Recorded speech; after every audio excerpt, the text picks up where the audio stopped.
Bonjour à tous et bienvenue dans le live du mois numérique jeunesse. C'est quoi le mois numérique jeunesse? Eh bien, figure-toi que pour briser l'isolement des jeunes, Printemps numérique présentera tout au long du mois de février une programmation d'activités destinées aux jeunes, dont notamment des cafés numériques en mode virtuel, mais aussi des entrevues avec des personnalités inspirantes. Pour échanger avec nous aujourd'hui, j'ai le plaisir d'accueillir Sam Bellamy. En plus de faire partie des 100 entrepreneurs qui changent le monde au Québec, elle est aussi la fondatrice de Bazooka, une entreprise montréalaise qui développe des outils qui utilisent notamment l'intelligence artificielle. Elle nous parlera entre autres de son cheminement de carrière, mais aussi nous dira comment elle a su surmonter plusieurs défis. Salut Sam, vraiment un très gros merci d'être avec nous aujourd'hui. Comment tu vas? Ça va bien, toi? Merci pour l'invitation. C'est tellement apprécié. Merci beaucoup. On aime vraiment pouvoir accueillir des personnalités, des jeunes personnalités qui nous permettent justement de connecter avec les jeunes qu'on a envie justement d'inspirer. Donc, même si moi je te connais déjà, peut-être que plusieurs des personnes qui nous regardent aujourd'hui ne te connaissent pas. Donc, est-ce que tu pourrais te présenter à nous dire qui tu es, ce que tu fais dans la vie, par exemple?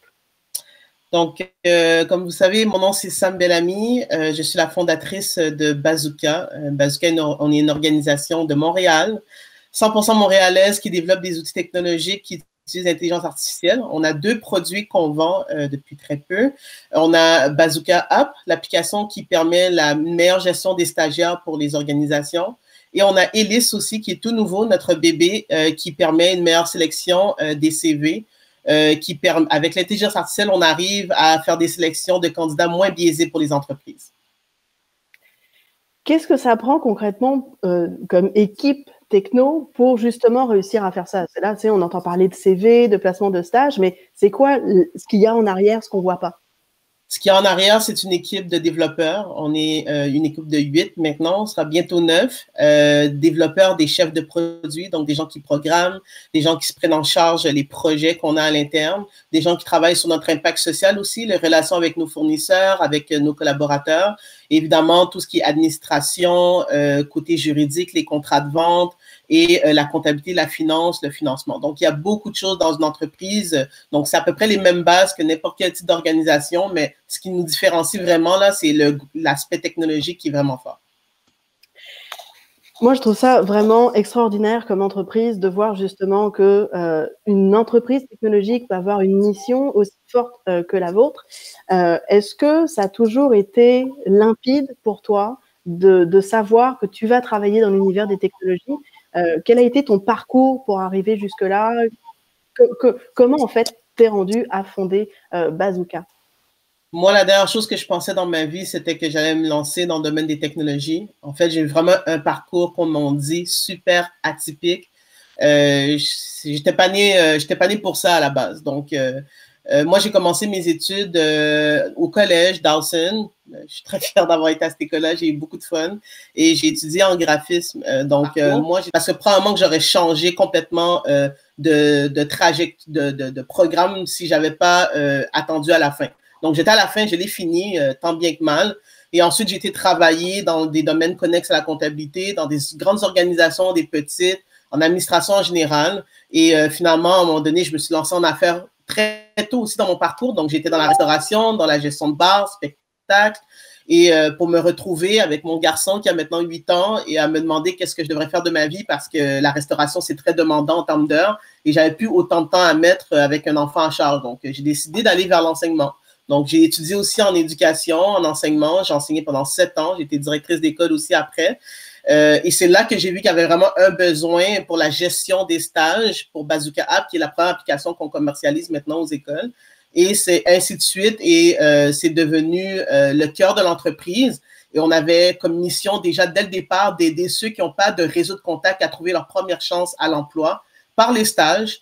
Et on commence à développer notre entreprise, grossir l'équipe dans les 2 dernières années. On est très fiers d'avoir gagné 7 prix dans la francophonie en France et au Québec depuis.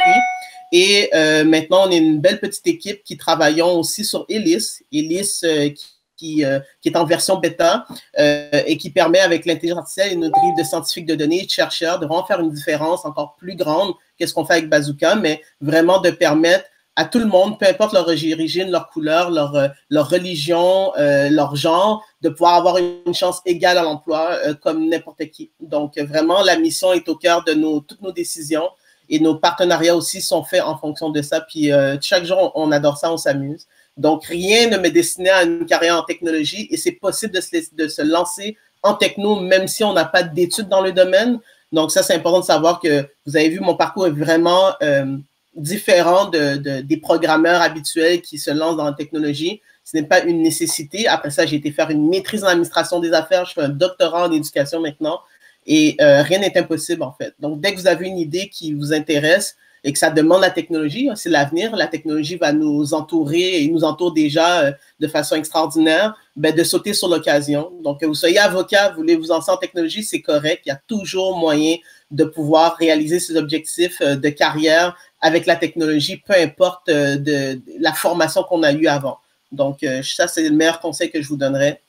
Ça serait vraiment de ne pas vous limiter, en fait. Ce que je retiens beaucoup dans la richesse de ton parcours, c'est que j'ai l'impression, en tout cas, de voir que la mission de Bazooka, qui est justement de pouvoir donner cet accès à l'emploi à tout le monde, peu importe, sans aucune discrimination, vient aussi du fait de ton parcours, vient de ton expérience à toi. C'est pas parce que tu es passé à tel endroit ou tel autre endroit que justement certaines portes doivent se fermer, mais au contraire, de faire en sorte de pouvoir avancer là où nous, on a envie d'aller.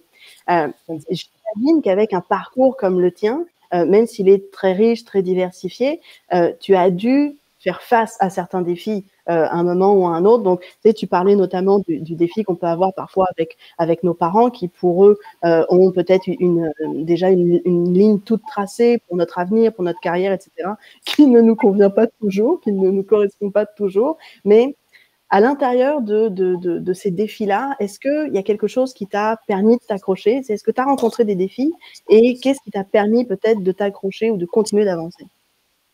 Ben, en fait, ce qui m'a permis de m'accrocher, c'est mon désir d'apprendre constamment, en fait. Donc, je me suis jamais vraiment limitée aux études que je voulais faire. Moi, dès que quelque chose m'intéressait, j'allais jusqu'au bout.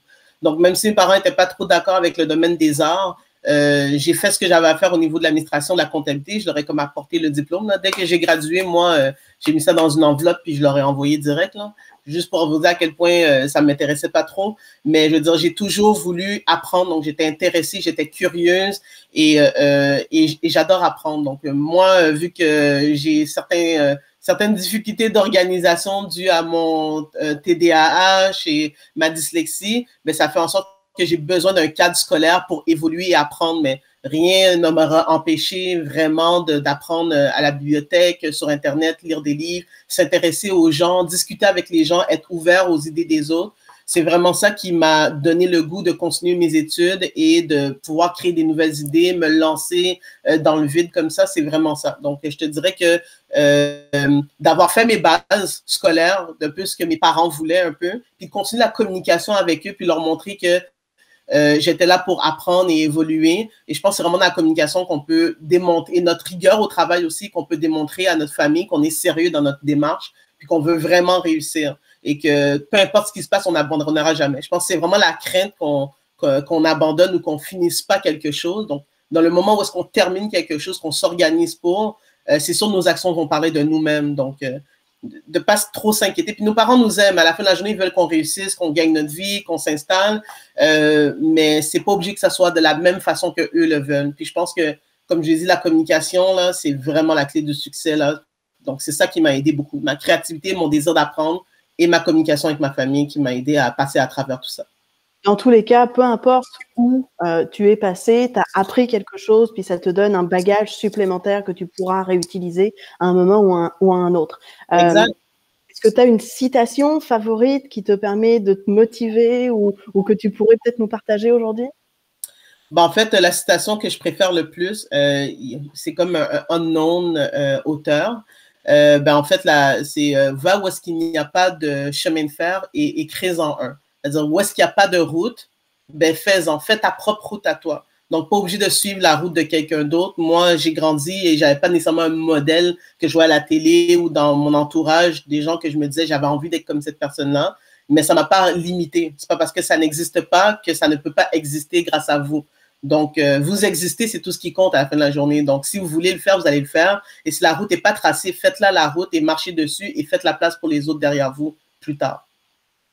Merci encore, Sam, pour ce précieux partage d'expériences et de conseils. Le mois numérique jeunesse n'est pas fini. Nous offrons des activités tout au long du mois de février. Je vous donne rendez-vous la semaine prochaine avec Judith Adamé-Aragon, qui est analyse programmeuse back-end chez Desjardins. D'ici là, portez-vous bien et je vous dis à la semaine prochaine. Bye, merci, Émilie.